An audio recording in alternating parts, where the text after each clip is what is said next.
Picture this, a small crown carrying immense sorrow. Victoria created a widow's legacy that would burden 3 queens, one after another. Alexandra wore it and suffered, Mary refused to even be photographed in it, and Elizabeth fled from this cursed inheritance in horror. What secrets hide within the 1187 diamonds of this small crown? Stay until the end. The truth awaits you. Imagine the world's most powerful woman suddenly becoming a recluse. 1861 became a turning point for the British Empire. Prince Albert passed away, leaving Queen Victoria in inconsolable grief. The woman whose word shaped the fate of continents locked herself within Windsor Castle walls. Black mourning dresses became her only attire. Subjects whispered about the Windsor widow, their name for the queen who withdrew from public life. Years passed, yet Victoria continued her mourning as if time had stopped in that fateful December. The empire, stretching from India to Canada, found itself without a visible ruler. Parliament opened without royal presence. Official ceremonies proceeded in reduced format. Britain needed its queen, but grief held her captive for an entire decade. By the 1870s, pressure from state affairs became overwhelming. Victoria understood the empire required a monarch's presence, but returning to public life created an unexpected problem. How could she combine royal status with unchanging mourning attire? Britain's traditional imperial crown weighed several pounds, a massive gold structure with precious stones that was unbearably heavy for extended wear.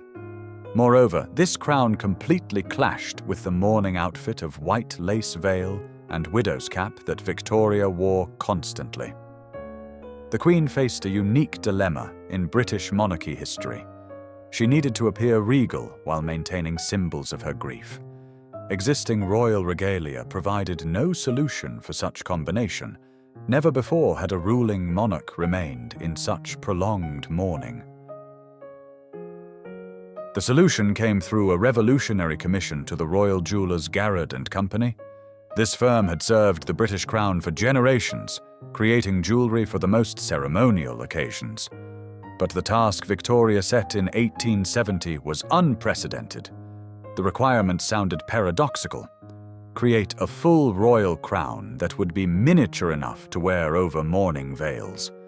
The piece needed to combine the majesty of royal power with the intimacy of personal grief.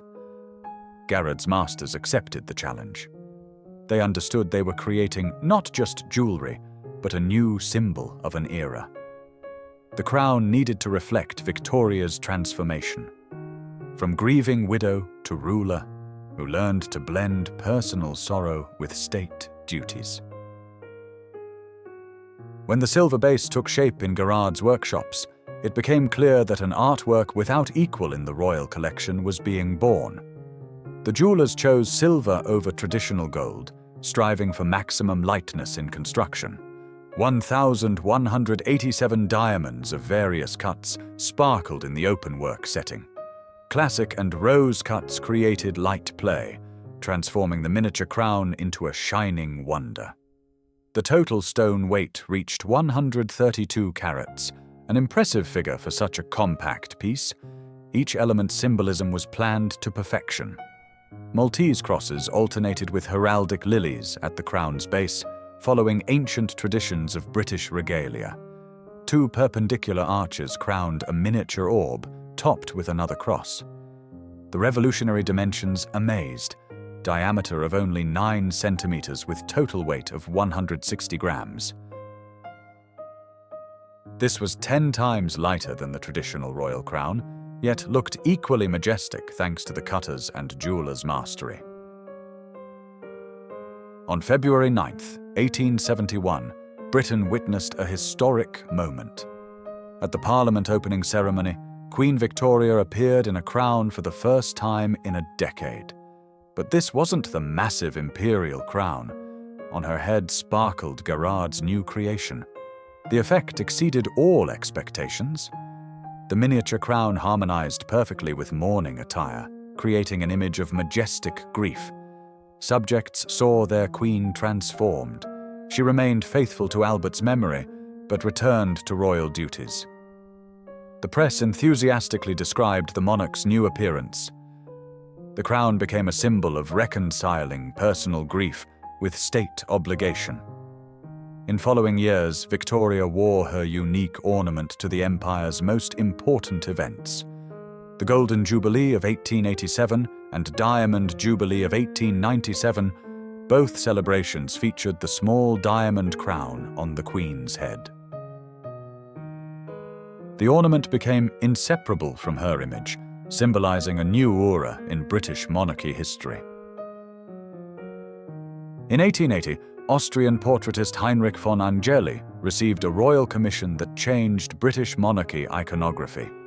The enormous canvas measuring 250 by 167 centimeters would become Victoria's new official image.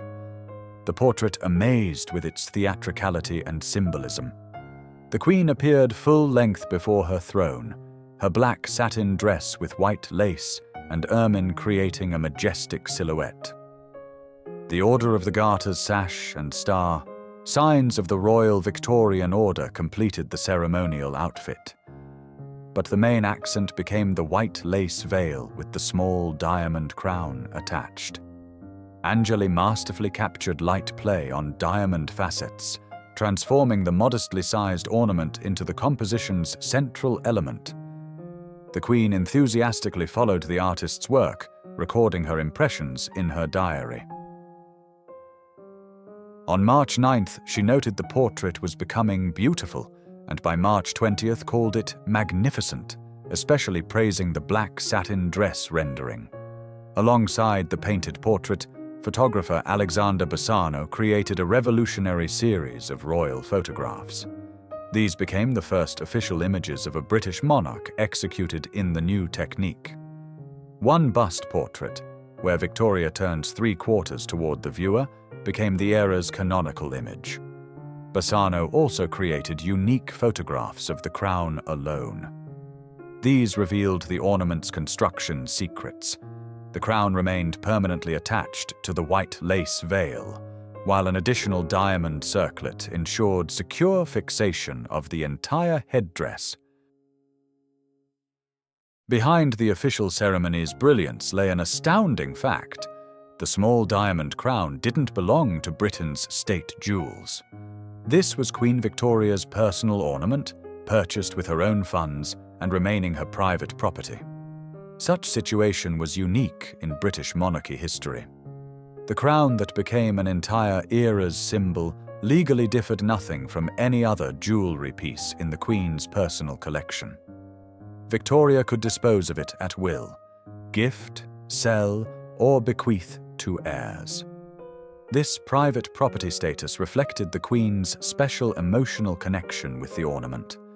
The crown was created in response to her personal tragedy and need, becoming the material embodiment of her journey from grief to accepting her new role as widowed but ruling queen. Only in her will did Victoria finally determine her unique ornament's fate, transferring it to the British crown.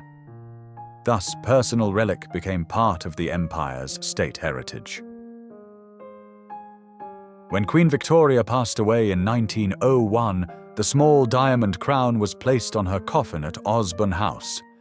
This final gesture emphasized how closely the ornament connected with the great Queen's personality. New Queen Consort Alexandra of Denmark inherited the right to wear the crown and used this opportunity. Surviving photographs captured her in the miniature ornament, which perfectly complemented her refined style.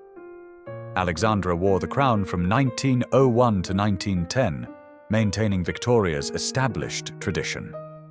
The next owner became Queen Mary of Teck, who received the crown after George V's accession in 1910. However, written sources indicate a mysterious fact. Despite the crown being at her disposal until 1936, no photographs or portraits of Mary in this ornament survive. Perhaps Mary of Teck considered the crown too closely connected with Victoria's image and preferred not using it to create her own royal style. Or maybe the crown's miniature dimensions simply didn't suit her appearance or jewelry preferences. In 1937, an event occurred that forever changed the small diamond crown's destiny. New Queen Consort Elizabeth Bowes Lyon categorically refused to wear the ornament created for her predecessors. This decision's reasons remain subject to historical discussion. Perhaps Elizabeth considered the crown too connected with the Victorian era and sought to create her own style. Or practical considerations, size, shape, combination with modern outfits, played the decisive role. King George VI, Queen Victoria's great-grandson, made a revolutionary decision. Instead of letting the crown gather dust in the royal treasury, he transferred it to permanent storage in the Tower of London. Thus, the great Queen's personal ornament became a public museum exhibit. This decision proved prophetic. The crown, created to solve one woman's personal problem, found new life as an entire era's symbol. Instead of remaining a family relic, it became the whole British people's heritage. Today, millions of Tower of London visitors can see the small diamond crown in the Jewel House. It displays among other royal regalia, but holds special place. This is the only crown created not for coronation or state ceremony, but to solve a personal human problem. This ornament story became a symbol of how personal tragedy can birth artwork. Queen Victoria's grief, her unwillingness to part with mourning symbols, and simultaneous need to fulfill royal obligations led to creating a unique masterpiece.